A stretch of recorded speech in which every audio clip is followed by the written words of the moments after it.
here's your host, Christian apologist, Bob Siegel.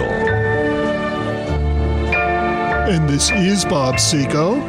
So, you'd like to believe in God, but you wonder why Christians need to be involved with politics. Aren't there far more important activities for Christians to be dedicated to, such as evangelism, Bible study, making the world a better place? Well, my friend, yes, we should be doing all of these things, but unfortunately, when Christians try to make the world a better place, politicians often get in the way. So it wouldn't hurt to be a little bit savvy politically. As for evangelism, our freedom of speech and freedom of religion are being sustained right now only by a thin thread, thanks to lack of political involvement on the part of Christians who still have their Wednesday night potlucks and prayer meetings. Although recently, it does seem to have been granted a temporary reprieve, our freedom, by a president who may not be as conservative as my first choices were, but who, in the short time he's been in office, has done more for conservative causes than any conservative politician in the last few decades, arguably even more than Ronald Reagan. Here to discuss it with me is National Review contributor and rotating co-host Mike Fredenburg. Mike, welcome to our program. Bob, glad to be here. Well, good. Then I assume you have something to say if you're glad to be here, Mike. Well, I am glad to be here. He says glad to be here, and he stares at me across the I'm table. going to give a talk on how to elegantly and seamlessly handle cues in radio shows. Oh, good, Mike. Okay. You would be a natural. You would be a natural. So I guess one of the things I want to talk about that's been a little bit concerning to me is a possible move to try to implement regime change in Syria, with Assad there. And, that you're thinking Trump and his administration. Well, we'll see on that. I just want to talk about it because, we've been hearing one side of the equation. And certainly we know that Bashar Assad is been brutal, done a lot of terrible things there. But regime change has not really worked out well for us in the last, decade or so. Well, and see, people seem to think that stopping him from using chemical weapons, such as he did when they bombed the airport, and I was all for that, it means that we have to follow through, get entrenched in the situation, and then do nation building. And I don't think it has to be that one follows the other. That's the way I felt about Iraq. They actually did have weapons of mass destruction. I was glad we did go in and get rid of Hussein. I don't think we needed to stay there and police the place. And I think that's where we ran into a problem. We should go in, take out their whatever we need to do and say, okay, we got rid of Hussein, or we got rid of Assad, or we got rid of your chemical weapons. We're leaving now. This is your country. You do what you want. However, if there's any terrorism strikes in America, we may just be back this way again. That's what we should do. We should stop with the nation building.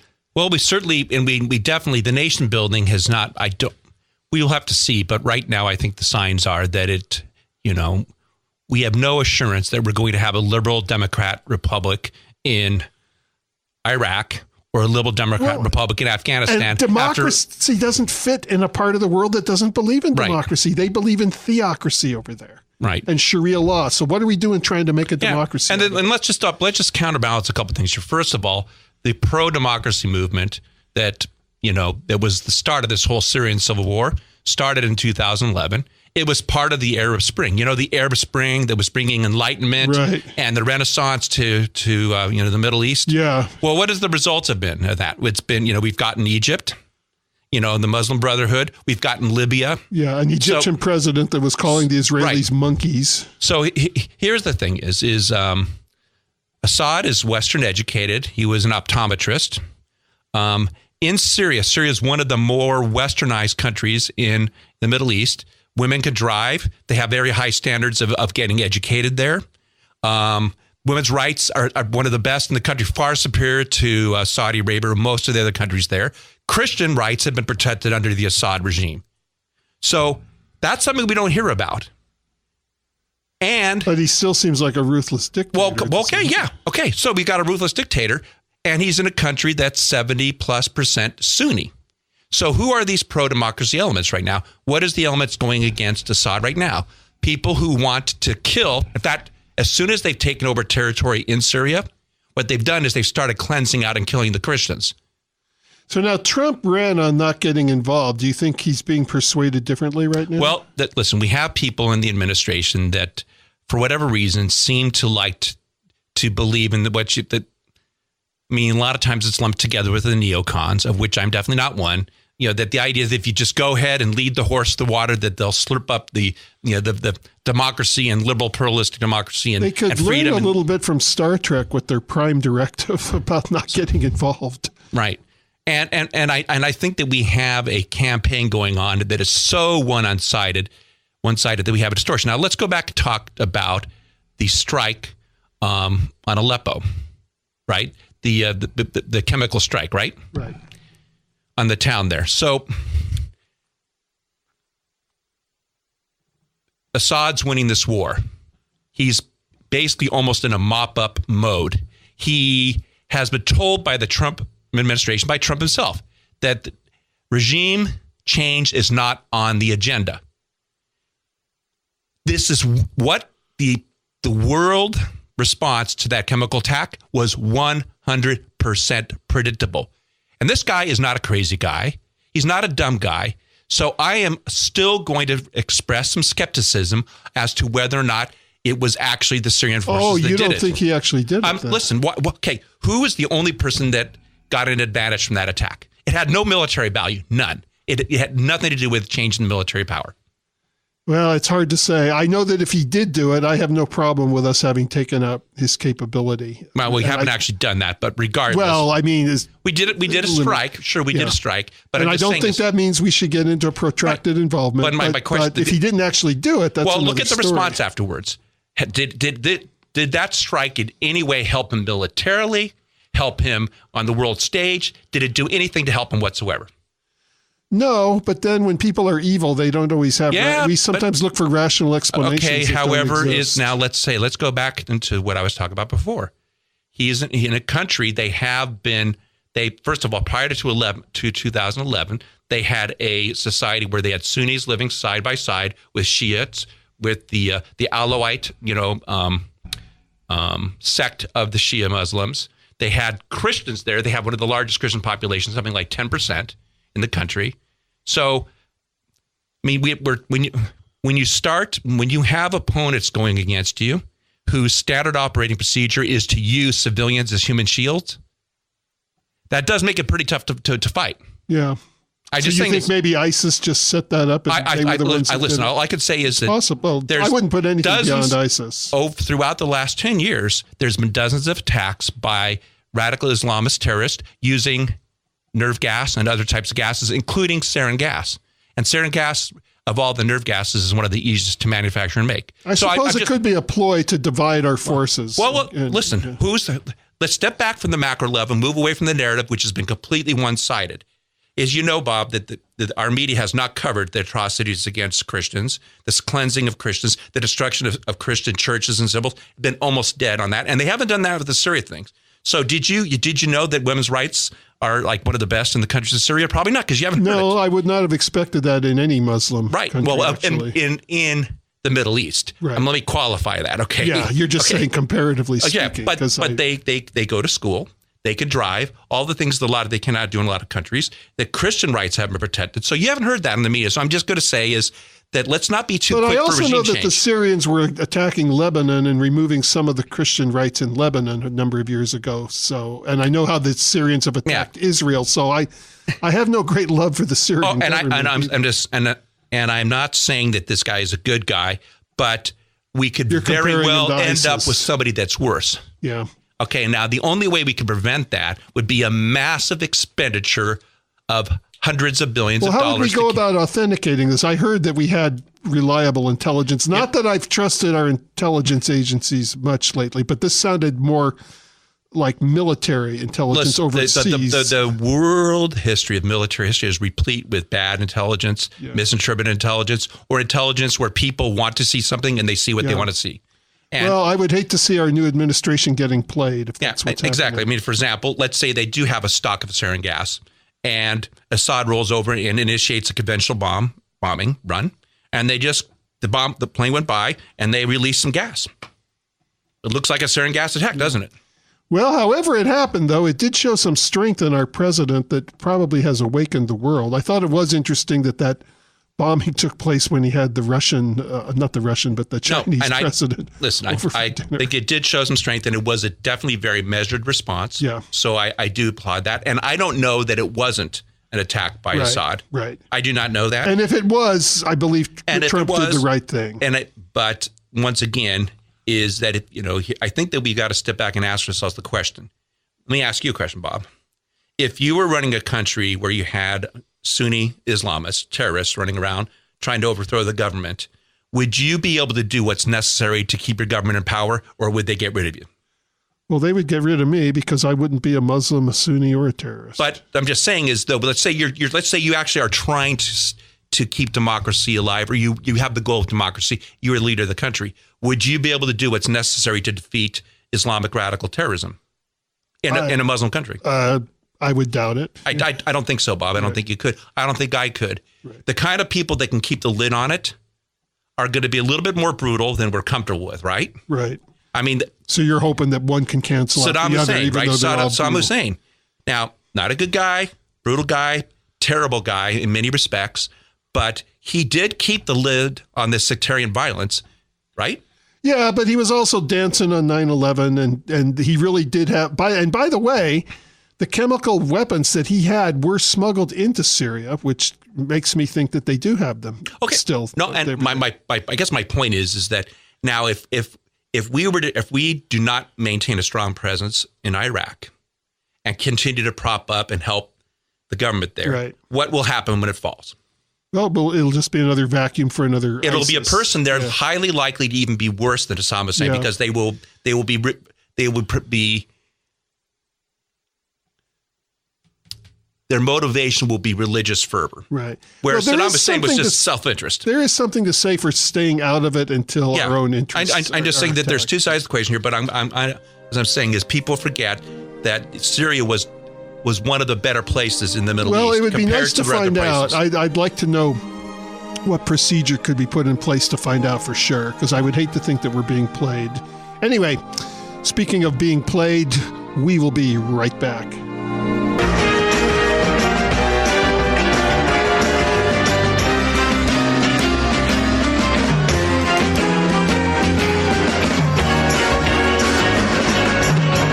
Welcome back to 1170 The Answer. This is Bob Siegel with Mike Fredenburg. A couple of weeks ago, my wife Dana substitute hosted for me to tell you about a very special retreat. That retreat is coming up this weekend, and she's here to give you an update. Anyone out there listening that this retreat is coming, and it is called From Grief to Gladness, because any woman who has experienced abortion is certainly carrying the grief and the pain and the burden from that.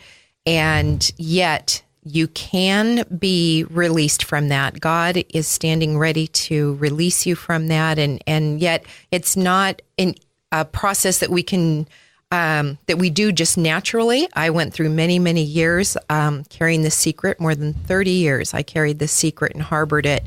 And suddenly became very aware that I needed healing from this past and that it really was affecting me. And so we have this weekend that is coming up this very next weekend, April 28th through the 30th. It is at a very private place, Pine Valley Bible Conference Center in Pine Valley. It's about a 30-minute beautiful drive up out of El Cajon, so it's very close. We have our own meeting halls, our own housing. And every woman that attends this retreat has experienced abortion. So it's a very safe, confidential place. And we will share stories. And we have a wonderful leadership team of 7 women who are just amazing. And I would just love so much for you to meet these women, to hear their stories. And you will find you are not alone, that there is someone or several that have experienced what you've experienced. The cost is $125. That includes 5 meals, your housing, all the retreat materials, and very special takeaway gifts that have been prepared just for you. So we also want to say, too, that if If finances are a hardship for you, please do not hesitate to let us know. We do not want money to be the reason you don't go to this. So if you're needing assistance with that, we do have scholarships available as well. So I just would like to encourage any ladies out there listening that if you have struggled with the pain of an abortion from your past, this weekend is just for you. And so please go to Bob's website to find the information you need. You can go back and listen to their radio show that I did a few weeks ago with 3 of the other leaders from our team. They're just amazing women. And you will also be able to see very soon a video about a very brief part of my story that will be on his website too very soon. So ladies, please look into that. Go to Bob's website, look into the information, call me or email me, and I will be happy to let you know how you can be a part of our team. Your email is? On the website, when they go to your website. Oh. So your email is? Okay. Well, but you want them to have your email number, not mine.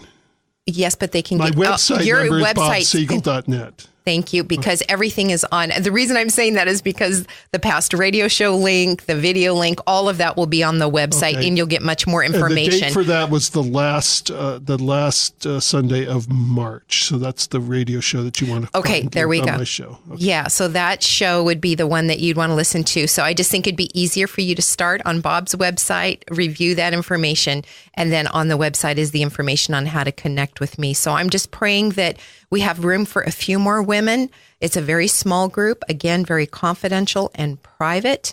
And we would love to have you join us and just walk through this weekend with you. Thank you for letting me share that. You bet. Thank you, honey. All right, Mike, we now return from the subject of abortion to the subject of genocide. Happy topics today. Yeah. Well, there could be some joy and happiness in the fact that there is healing. Yes. On the abortion side. Absolutely. In fact, yes. What Dana was saying was much more upbeat than what we've been talking about. The genocide, yes. Yes. Okay.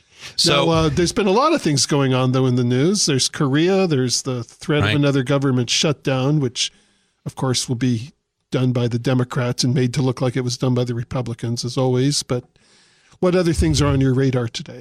Well, we're coming up on the first 100 days of the Trump administration. And I'm listening to commentators on MSNBC say that he hasn't done anything his first 100 days. No, and that's... I think he's done more than any president in history has done in his first 100 days. What I think that we need to have, what we need to think about to put things in perspective is 2 things. One is the implacable, unprecedented Democrat opposition to him. This has never been seen in the history of our country. I thought it was bad when Bush was president, but that was nothing compared to this. This trumps that by far. No pun intended. And no pun intended. It is amazing, though, how often that word comes up.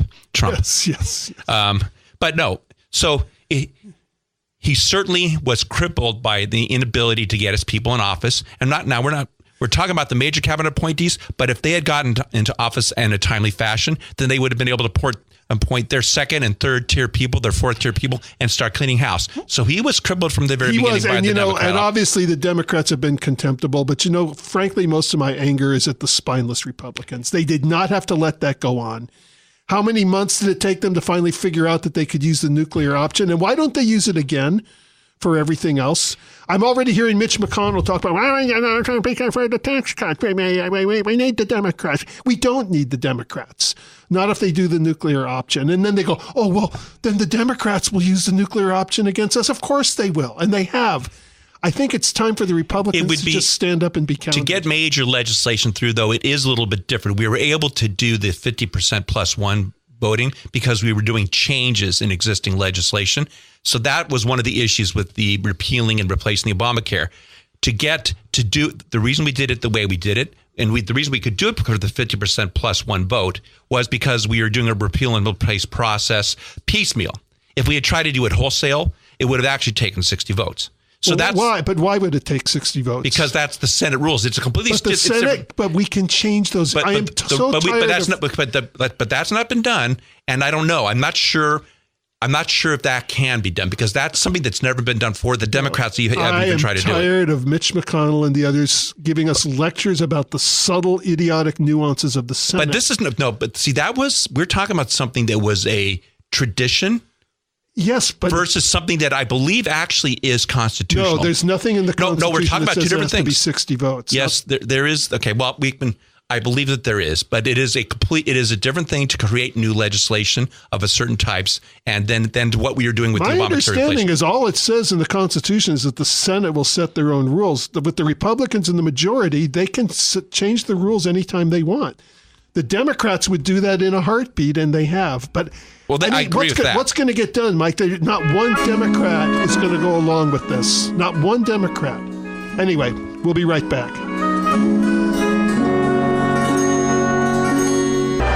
I'm here with Mike Fredenburg. We're discussing the news of the day. We're living in very turbulent times. You just can't turn on the TV anymore without there being a major headline. Mike, welcome back to our program. Yes. Hey, Bob, I do 100% agree with you, though. I'm actually more annoyed with the Republicans than the Democrats. I'm just tired. I'm tired of them. This is why I'm now an independent. Well, actually, I was a Democrat before, but a conservative Democrat. But I'm fed up with both parties. I'm an independent now. It is very frustrating because there really, right now, is no alternative but to vote Republican. But it's so frustrating because, you have right now what I see is Donald Trump out in front trying to get things done, taking the slings and the arrows, and the Republicans still cowering, still worried about what the New York Times says, still, putting their finger in the air to see what the mainstream media says about them. And the mainstream media will paint them with horns and a pitchfork no matter what they do. When will they get this through their thick skulls? Why don't they just do what's right and forget about them? Why don't they worry more about pleasing the people that put them into office? Bob, that's...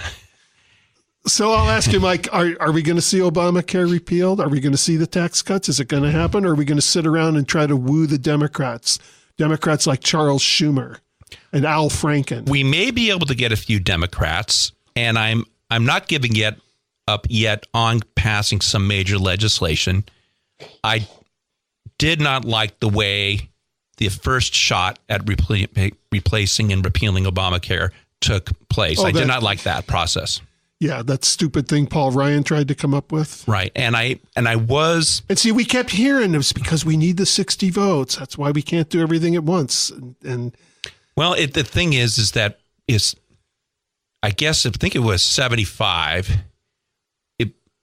They moved the cloture. That means closing down debate from 2/3 to 3/5. So that's where the 60 votes comes. It's the 3/5. And we always there was always the idea that you would have cloture, you'd get 60 votes to get cloture. Then the Democrats changed that when it came to federal court nominees. They were willing to go past that. And they did the nuclear option on the federal judges. Yeah. Then the Republicans, said, okay, if you're going to do that, we're going to do that. Gorsuch. So why don't we just do it for everything? So do it for everything. I mean, we're in the majority now. When will we be in the majority? And we're not going to be in the majority much longer. What you said is probably true. We've now reached the point where if they had Hillary Clinton in office and the Democrats had a majority, they probably would have just nuked everything. And I guarantee you, if they get back in the majority again, and they will, if the Republicans keep this up, they will not hesitate for a second to act like they're in the majority. When they are in the majority, we hear elections have consequences. When they are not in the majority, we get these sanctimonious lectures about how the people want bipartisanship. I'm just getting sick and tired of it. And I'm tired of these spineless Republicans. I'm holding them accountable. I'm with Sean Hannity on this. I am holding them accountable. No, I would give President Trump an A- so far, and I would give the Republican Congress a D or a C. Yeah.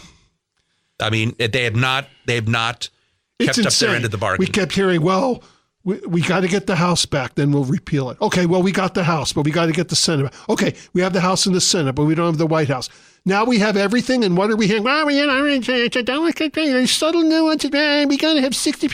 I'm getting sick of all this. Here is the thing, is that I think we do need to consider is that the Democrat base is far more energized right now than they were prior to the election. Well, yeah, because they realize they had a lousy candidate, and they're united by their absolute hatred and contempt of Donald Trump. But that energized base is, I mean, listen, I think we ignore at our peril the size of the rallies, the people showing up to these events. Sure, we could try to comfort ourselves and say they're all paid activists, but that's not true. There is a lot of people that are being active now because they're shocked that Donald Trump won. Yeah. And they thought they were going to sweep in there and get what they wanted. So this is an activist base that's going to be working very hard to do well in the 2018 elections. And it's a base that doesn't believe in freedom of speech and is going to get. Have you heard the latest when there's violence out on the college campuses? If you call the violence violence, you're the real violence. Because what this violence is not violence. It's democracy in action and freedom of speech. Not only that, it's so noble that, of course, it's justified because the violence is being levied against somebody that's so evil. Of course, it's good. Yes, and we can't listen to the other side talk because the other side is fascist. Meanwhile, they're using fascist tactics to keep the so-called fascists from talking. It's going to be worse if the Republicans don't do something. So that's the point. The point is that if the Republicans want to do well in 2018 and not lose ground, they're going to have to get a good health care bill in place, pass it, and they need to do tax reform. If they do both those things, there's a chance that we could keep the hold we have on the House and possibly pick up some U.S. Senate seats. But if we don't do that, we could take a hit. And frankly, I don't care if we pass a health care bill. I just want to get rid of the one we already have and let the free sector take over. We'll be right back.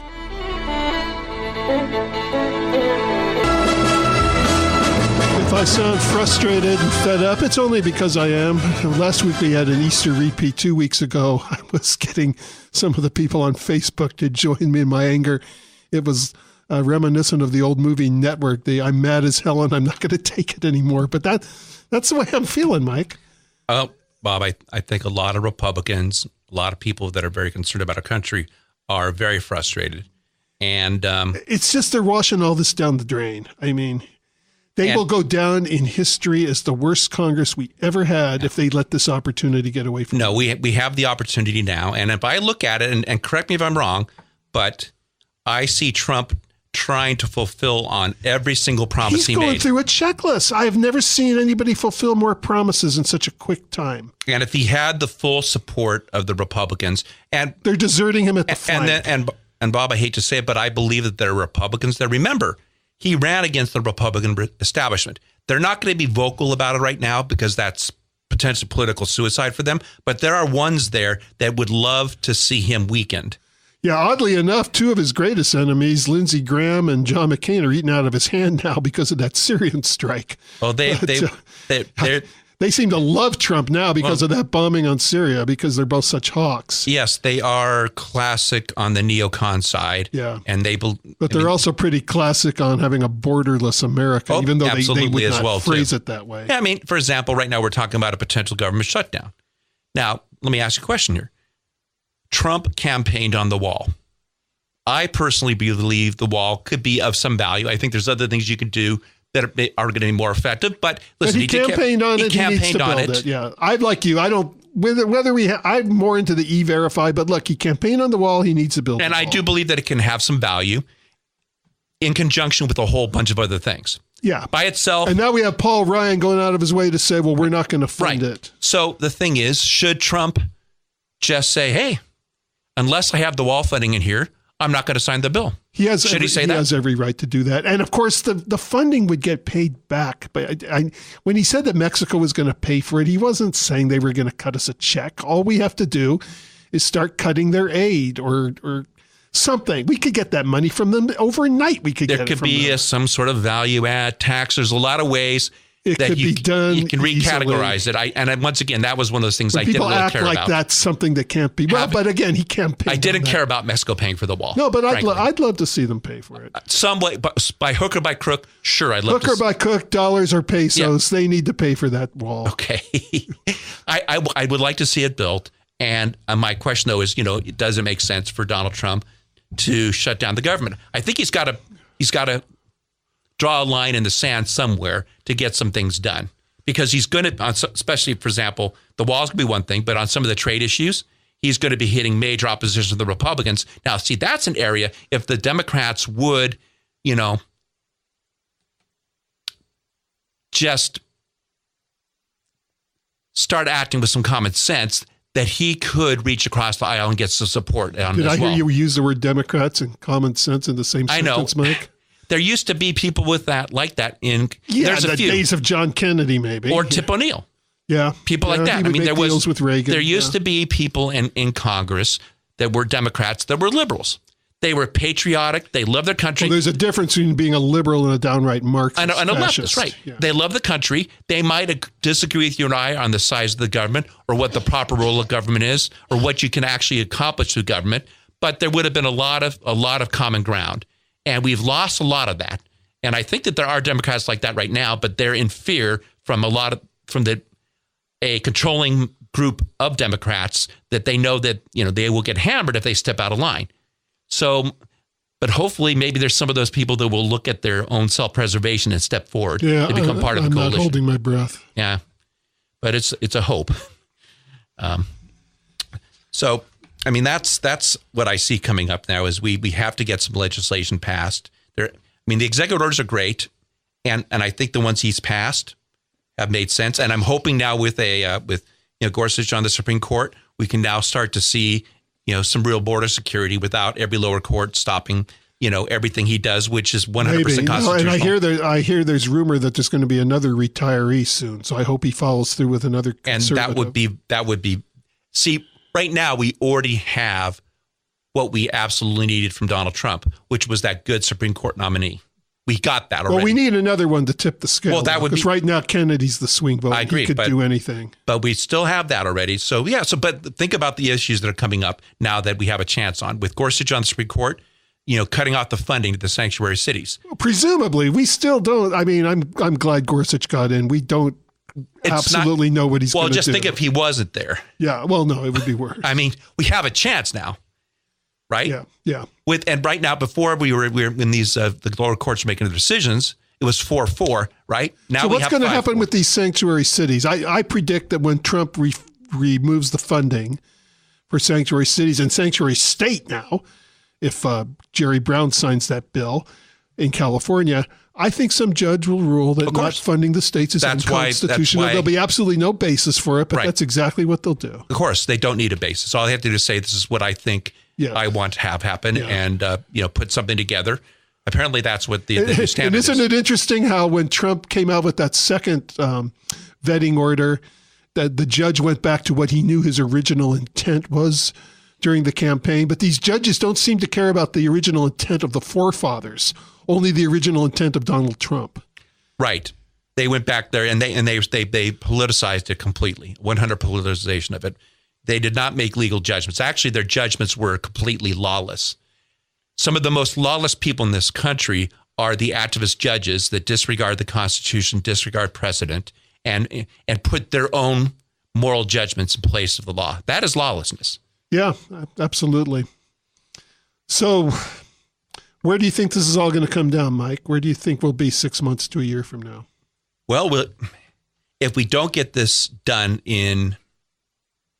we're already getting the first 100 days. So if we don't get this done in the next 6 months, some of this major legislation we start going into campaign season. Then we start going to campaign season, and whatever backbone, is in the Republicans or lack of backbone is just going to increase. Although I would think some of them would be afraid to go back and face their constituents who put them in power to do this. Why are they more afraid of the New York Times than their own voters? Bob, that's the age-old question. Something is in the water in Washington. No, I think they live in an environment where they really pay attention to what's being said on the shows.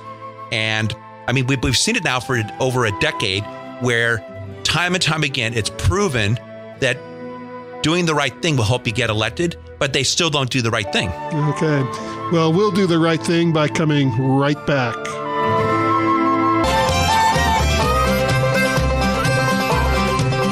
Well, Mike, we're down to our last segment. I know you wanted to review some of the executive orders of the newly elected President Trump? Well, they have been, as a group, really good executive orders. I mean, we've seen him repeal the order. For example, he repealed the order mandating and the strong advisory that every school district has to implement transgender bathrooms.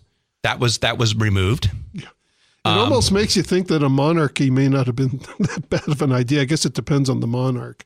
Well, actually, I hated it when the monarch was Obama. But a noble king, a truly noble king, could probably be better than democracy in terms of the end results. Unfortunately, we very seldom have noble kings, so we can't have monarchies. And their history has been full of people that have noble kings or queens, but then the kids turn out to be pretty rotten. Yeah, so spoiled. Well, I guess if you're raised as a prince to get anything he wants, he's kind of spoiled in the palace. Yeah. So we have a democracy, like a the little democratic girl republic. in Willy Wonka. I want it now, Daddy. Yes, exactly. So, I mean, one of the first ones you put in place was and this was really encouraging, was for every regulation implemented, federal regulation, you had to retire 2 federal regulations. I like that one. And that was a wonderful. And a lot of his executive orders are just reversing Obama's executive orders. But that went beyond it. That was something that was not done by the Bush administration. That was one we have not seen. I mean, would you agree that even though he's more of a populist than a conservative, that in fact he's been doing more for conservatives than conservatives have done? Yes. We have in a radical way. Only to just keep his promises. Listen, he's doing more for the conservative movement than any conservative I can think of recently. On paper, Mike Pence looks to be more conservative than Donald Trump. But he would not have gotten all these things done. But he would not have had as radical and he would have been far more status quo than Donald Trump. Let's put it that way. Sometimes there's just such a thing as being too nice of a guy. Right. Sometimes we need someone that'll get in there and get in the gutter and fight. Exactly. Now, we recently had an order signed on having to do with financial regulations, and the Dodd-Frank was passed after the collapse that happened at the end of the Bush administration. Miserable Dodd-Frank bill. Yeah. And it's really restricted. It's particularly hurt smaller banks in terms of their ability to raise and use capital. So that's a good one. I mean, everybody's focused on the negative, but it really will help the smaller banks. He issued a memoranda to order an investigation into the use of foreign steel in how it's affecting national security. So, and there's a number of ones like that have, the H-1B visa program. It's been entirely abused by many companies to import cheap labor into this country, college-educated labor at the expense of our own college-educated, not because they're better, but because they're cheaper. And I personally don't have a problem with, giving first shot to our own people. And one of the things that I object to is always, looking at, whether it's going to cost the consumer more or less. I want to look at the whole picture, which is basically says that, hey, if I have a person that's got a job, that's a tremendous value to the country. And if I have to pay a couple more pennies for something, I don't mind if that means that my fellow American is working. Because if the economy's good, it ends up being good for everybody. And it ends up being good for everybody. And a lot of the expected raise, price increases that people say will happen if we enforce, common sense trade policies, they won't happen, because if we start enforcing common sense trade policies and allow companies that are high capital type companies, they'll be able to produce stuff at the same price as China is. The reason they're not doing it now is China has been flooding the market and dumping and destroying their ability to compete. So China dumps into the market, and as soon as the companies leave, China raises the prices. They come back into the market and they dump the prices again. So we have to get control over companies, over countries like China in terms of how they've been manipulating the markets. So he's going to be very good on that. So the H-1B, yeah, and then he also did this is something I hadn't really paid attention till the election, but the opioid crisis in the country. I did not realize how bad it was. 50,000 deaths a year. That's Vietnam every year in deaths on drug overdoses. I mean, we personally know people that have been affected by this. They've been really turning around the whole veterans hospital scandal too, haven't they? Yes, and he's been aggressively going after that. I mean, so there. As I said, I would give Trump an A-, and the only reason I would give him an A-, and you take the minus from him, is I'm a little bit. It may have been the right thing to do, but I wasn't really happy when he went after the Freedom Caucus. No, and I said that on this program because they're just trying to do what he's doing, keeping their promises. Why doesn't he go after the moderates and the spineless wusses that aren't keeping their right. promises. And I understand, and there's probably another side to that. He's probably question. privy to some Right. bad advice on his cabinet. And the other thing I'm a little bit worried about with Donald Trump is that I think he wants to do a check mark on his promises, and I appreciate that. But who knows what he'll do after they're all checked. But what I'm concerned about is that he sometimes might go for something that's not really the best just in order so he to could say check it. Also, I don't like it when he says if the Republicans won't work with me, I'll work with the Democrats. Now, again, we're both pretty angry at the Republicans, but the Democrats are not going to do anything that would really advance this country, and he knows that. But I do think Trump I think one of his weaknesses is he's so much into the art of the deal that he'd rather make a deal than no deal if given that choice, even if that deal is not a good one. I'm not going to hold it against him, but you do know that I'm not a fan of the F-35. Right. And I had some hope that he would just, send a really strong signal that defense reform was on the front burner. Right. I don't believe it is. I think he believes that by spending, right now, the plan is to spend an extra $50 billion per year on the defense. And I don't mind spending money on defense, but I don't believe that $50 billion is going to buy us very much. I think that if we were to focus on defense, I would ask a question of any self-respecting Republican or conservatives. Can anybody out there that's a Republican or conservative really tell me that there's not 10 to 20% fat in the defense budget that we couldn't cut? That's ridiculous. If you understand anything about that defense budget, 20%. And if we were able to improve our procurement process by 20%, that's putting an extra $100 billion into defense. And that's what I would like to see him doing. And I don't see him doing that as of yet. But on the other hand, that's a really complex system. And he has people or generals around him who probably, they're part of the system and part of the problem. And it's going to be pretty hard for him to, it might take him more than a year to figure that out. And I do like the fact that he has a variety of people with a variety of viewpoints around him. Unfortunately, I think some of these viewpoints that he's listening to have not been very good. Yeah.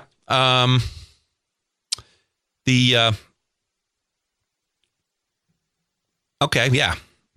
It was very interesting that it's sort of a subtle thing, but he de-operationalized the National Security Council. And what was happening is that they have the people sitting on the Security Council, right? Like people they Steve Bannon, right, was originally moved from it. But that council was actually sitting there getting operational data and directing the generals how to fight a war. So rather than being an advisory council doing high-level strategy and very high-level tactics, they had become an operational council. So he de-operationalized that and pushed the command back to the battlefield. We don't want to micromanage. So that was a huge step. That will really help improve our response in the battlefield. Okay, Mike. Well, thanks for coming on and giving us this update. We'll see if we have better news to report a few months from now. Well, Bob, thanks for having me on. It was been a lot of fun to do this. Okay. Talk to you soon. See you next week, everybody.